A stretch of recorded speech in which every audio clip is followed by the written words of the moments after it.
j'ai mis Starlink sur mon bateau. Je devrais maintenant avoir Internet haut débit en pêchant au large. Dans cet épisode, nous allons le mettre à l'épreuve. Je vais vous montrer comment l'installer. Nous verrons combien ça coûte. Je vais diffuser en direct un épisode de pêche sur la chaîne South Florida Fishing. Allons-nous obtenir une connexion Internet haut débit à plus de 15 miles au large ?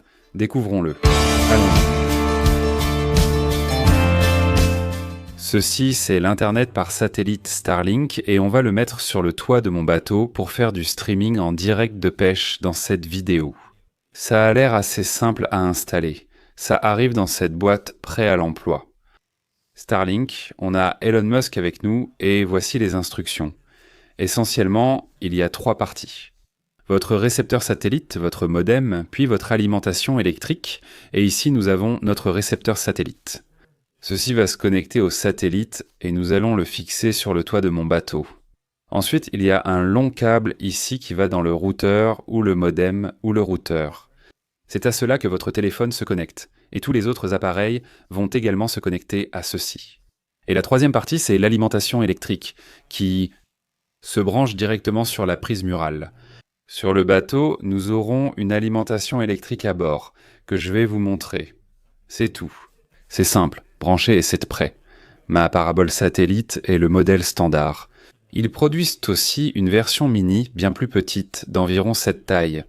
D'après tous les tests que j'ai vus en ligne, le récepteur satellite un peu plus grand est en moyenne 20% meilleur, avec un signal plus fort.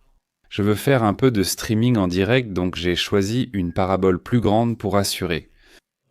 Jusqu'à présent, je l'ai attachée sur le toit de mon bateau pendant environ 1 mois sous le soleil chaud de la Floride. Elle a subi des tempêtes, de la pluie et a été éclaboussée par de l'eau salée. De nombreux voyages de pêche où je file à plus de 64 km/h au large face aux vagues. Elle en a vu de toutes les couleurs et elle fonctionne toujours comme au premier jour. Maintenant, passons à l'installation et aux performances. Nous avons mis le bateau à l'eau et comme vous pouvez le voir, l'antenne satellite Starlink est installée sur le toit.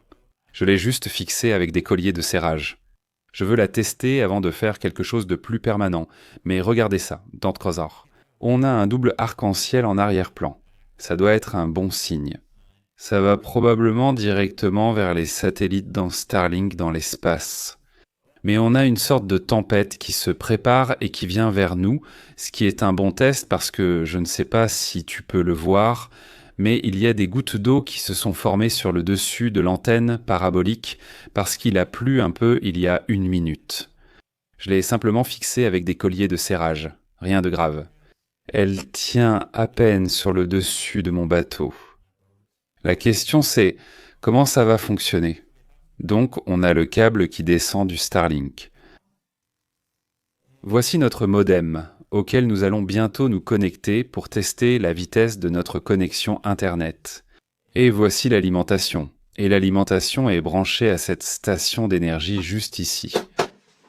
Et vous pouvez voir qu'on l'a branchée à notre station d'énergie. On peut voir que le récepteur satellite consomme environ 44 à 47 watts d'énergie. Le Starlink Mini consomme environ 36 à 38 watts, soit un peu moins d'énergie. Mais comme nous avons la plus grande antenne parabolique au-dessus, elle consomme un peu plus d'énergie, mais pas beaucoup. Et j'espère que ça en vaudra la peine, et que nous aurons un signal clair. Je ne suis pas sûr que ces énormes nuages d'orage qui se forment autour de nous vont avoir un impact sur le signal. Attends, pourquoi ne pas vérifier ? Nous allons ouvrir l'application Starlink. Tu peux voir que ça se connecte. Il est indiqué que nous sommes en ligne.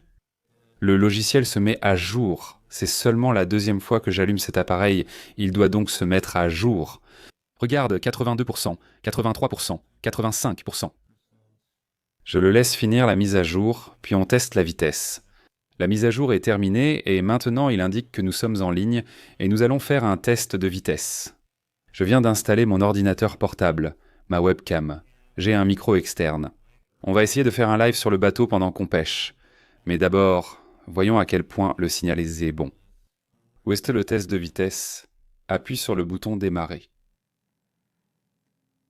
Pour faire un live en 1080p, il te faut environ, je dirais, 8 mégaoctets par seconde en vitesse d'envoi pour être tranquille. La vitesse de téléchargement est de 57 MOS et l'envoi entre 33 et 35 MOS. C'est largement suffisant pour faire du live. Donc on peut faire un live depuis le quai. Aucun problème. Mais que se passe-t-il si on est en route, si on bouge et qu'on est plus loin au large? Voyons ça. Je vais lancer le live tout de suite. Voilà, on est en route en ce moment et vous pouvez voir qu'on a un live en cours. Apparemment, le son est bon d'après ce que tout le monde dit dans le chat. La qualité de l'image est bonne. Je suis vraiment content. On avance à environ 8 miles à l'heure et le live a l'air de bien fonctionner. La vraie question, c'est ce qui se passera quand on ira plus vite. Donc, on traverse les mangroves. D'accord, on va aller à environ 30-34 miles à l'heure maintenant. Je vais tenir l'ordinateur portable pour qu'il ne s'envole pas du bateau et on va voir comment le signal tient. Je suis nerveux. Oh putain. Oh, c'est difficile à tenir, c'est difficile à tenir. 30 miles à l'heure en ce moment. 35 miles à l'heure. 38, allons jusqu'à 40. 40, 42. 43. Je pourrais aller plus vite, mais je pense qu'on va... C'est bien.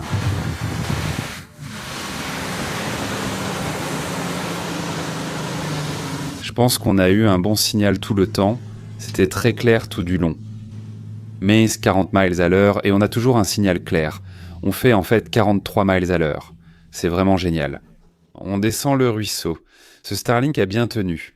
Même si on roulait à 43 miles à l'heure, le Starlink n'a pas l'air d'avoir bougé beaucoup.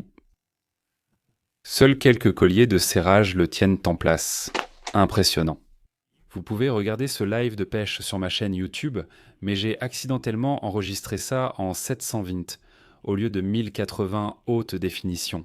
C'est pareil pour ce live, mais mon dernier live, je l'ai enregistré en haute définition.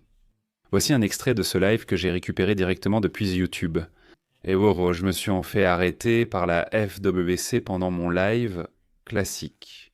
Dans l'application Starlink, vous pouvez voir ma consommation de données qui est actuellement à 16 gigaoctets pour les 30 derniers jours.